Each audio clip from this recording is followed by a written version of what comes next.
Lo teníamos ahí en la nota precedente, pero es preciso recapitular un poco este tema. La Ley Orgánica de Comunicación, tras su aprobación por el Pleno de la Asamblea Nacional, entró en plena vigencia el pasado 25 de junio del 2013, tras su publicación en el registro oficial. 3 días más tarde se interpusieron las primeras demandas de inconstitucionalidad a varios artículos de este cuerpo normativo. Lo propio ocurrió meses después. La Corte Constitucional analizó estas demandas y días atrás emitió su fallo respecto de este caso. Para hablar sobre este tema nos acompaña ya la jueza ponente, magistrada de la Corte Constitucional, María del Carmen Maldonado, a quien le damos la bienvenida. Muchísimas gracias, buenas tardes y buenas tardes a todos los televidentes. Un poco para poner en contexto cómo se realizó el análisis de estas demandas interpuestas a la ley, jueza.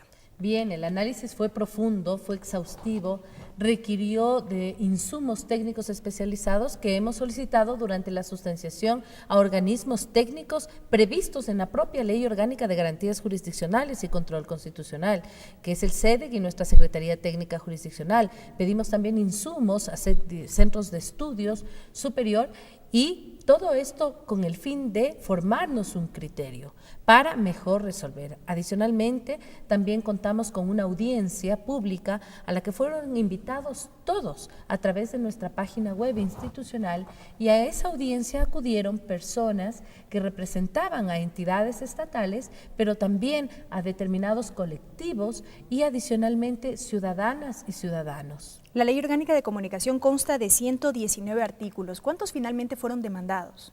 Fueron demandados por la forma, determinados artículos que llegan a 59, aunque el proceso es general. Y adicionalmente fueron demandados por el fondo 28 artículos. Entre estas demandas se mencionaba, por ejemplo, que se restringían derechos y garantías constitucionales, particularmente lo que tiene que ver con la libertad de expresión. Bien, la Corte, luego de hacer un análisis profundo, muy comprometido y muy serio, llegó a la conclusión de que esta ley y por lo tanto la sentencia que declara su constitucionalidad y específicamente en este artículo protege el derecho a la libertad de expresión. El propio artículo 17 de la ley establece con absoluta claridad que se protege el derecho a la libertad de expresión, pero adicionalmente en otros artículos se encuentra que, por ejemplo, está prohibida la censura previa.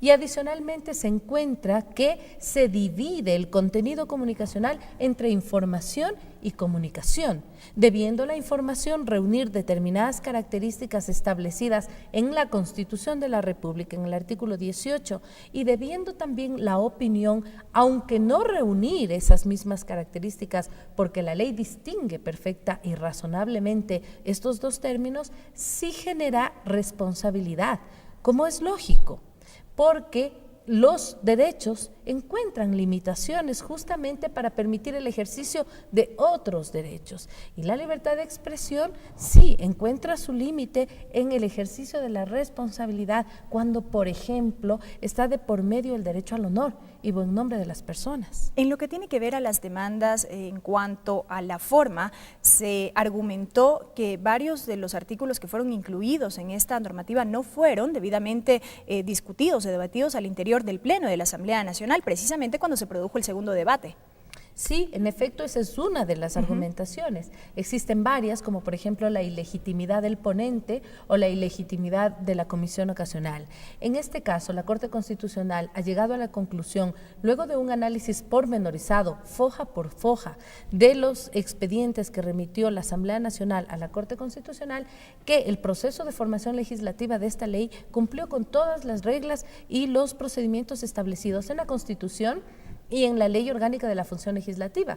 Claramente en su artículo 24, en su artículo 129, en su artículo 61, numeral 5, literal 5, inciso quinto, que establece con absoluta claridad que es el ponente quien puede incorporar los cambios que sean sugeridos en el Pleno. En efecto, tiene esta facultad. En efecto, tiene esta facultad, no la pierde por ser ponente, la conserva por ser asambleísta y tenemos las actas que además están a disposición de toda la ciudadanía en la Secretaría General de la Corte Constitucional, donde se tratan estos puntos. Uno de los puntos justamente que aborda el ponente asambleísta Mauro Andino se trata respecto a la existencia de la Superintendencia de Información y Comunicación. Uno de los temas que ha causado polémica, por así decirlo, tiene que ver con la ratificación de que la comunicación sea considerada como un servicio público.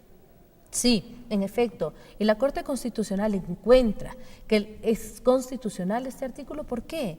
Porque el fin primero del Estado es la tutela de los derechos.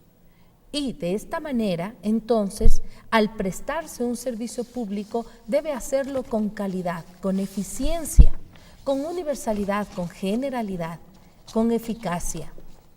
Yo me pregunto, ¿no es acaso que de esta manera estamos garantizando de mejor forma la tutela de los derechos a la comunicación, de los derechos a la información, de los derechos a la libertad de expresión, que no es un derecho únicamente de los medios de comunicación?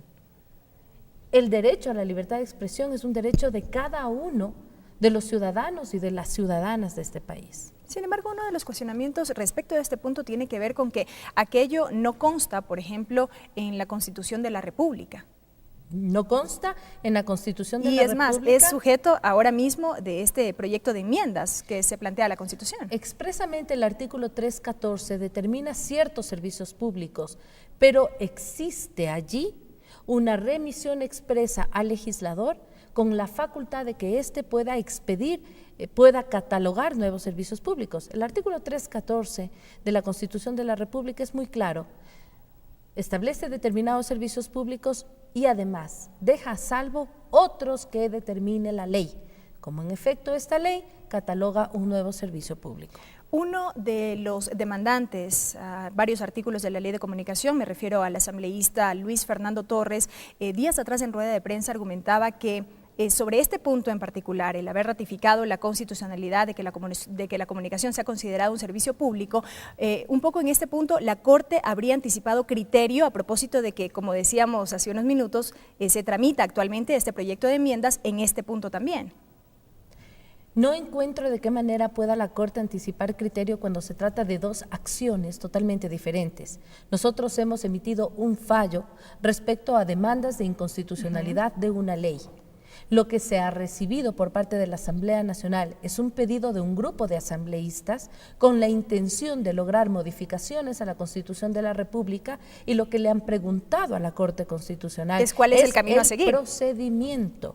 La Corte Constitucional tendrá que establecer si esas modificaciones que pretende este grupo de asambleístas corresponde hacerlo vía enmienda, vía reforma parcial o vía asamblea constituyente. Es decir, allí el análisis no se circunscribe en determinar la constitucionalidad de estos artículos que buscan ser enmendados. No es eso en materia de análisis. Nosotros tenemos que pronunciarnos respecto del procedimiento para encauzar este deseo de modificar la Constitución. ¿Qué otros elementos saltan a la vista en esta sentencia que fue finalmente aprobada por la Corte? Bueno, respecto al tema del servicio público al que nos estábamos refiriendo, además se hizo un análisis comparativo entre todos los requisitos que reúne normalmente un servicio público y los requisitos que debe reunir el servicio público de comunicación. Y nos encontramos con que este servicio también debe ser de calidad y tiene que ser eficiente y tiene que llegar a todos. Y en eso consiste la uniformidad. Muy mal podría pensarse que la uniformidad consiste en que todos reciban la misma información. No, porque entonces también, hablando del servicio público de justicia, establecido en el artículo 326 de la norma fundamental, ya no en el 314, sino en el 326, equivaldría a decir que todas las sentencias tienen que ser iguales, cuando hablamos de la calidad, de la cualidad de uniformidad. Y eso no es así. En efecto, me refiero a la justicia, porque la justicia no es tangible como el agua.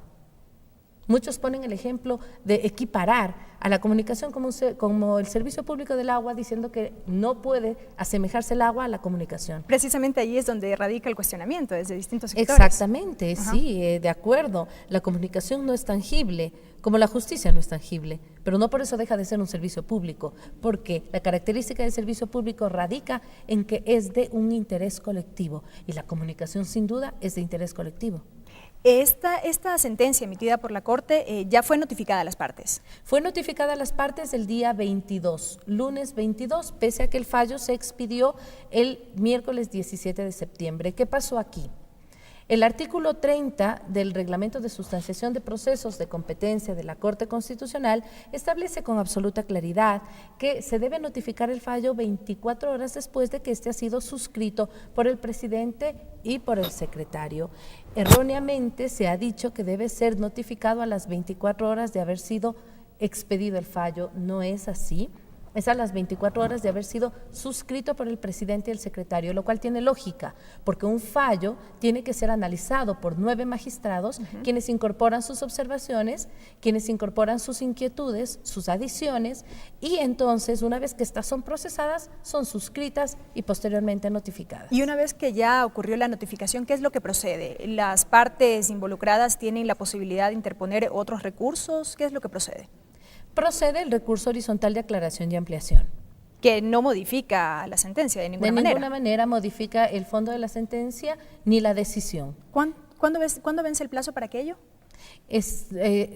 Habiendo sido notificado el día lunes, tendrían hasta el día jueves los 3 días para presentar el recurso horizontal de aclaración o ampliación. De momento no se ha recibido ningún recurso. No, aún no ha recibido la Corte ningún recurso. Bien, son los planteamientos de la magistrada de la Corte Constitucional, María del Carmen Maldonado, quien nos ha acompañado en este espacio de entrevistas. Gracias a su presencia. Muchísimas gracias a ustedes. Amigos, es tiempo de una primera pausa aquí en nuestra asamblea. No se vayan, enseguida continuamos con las noticias.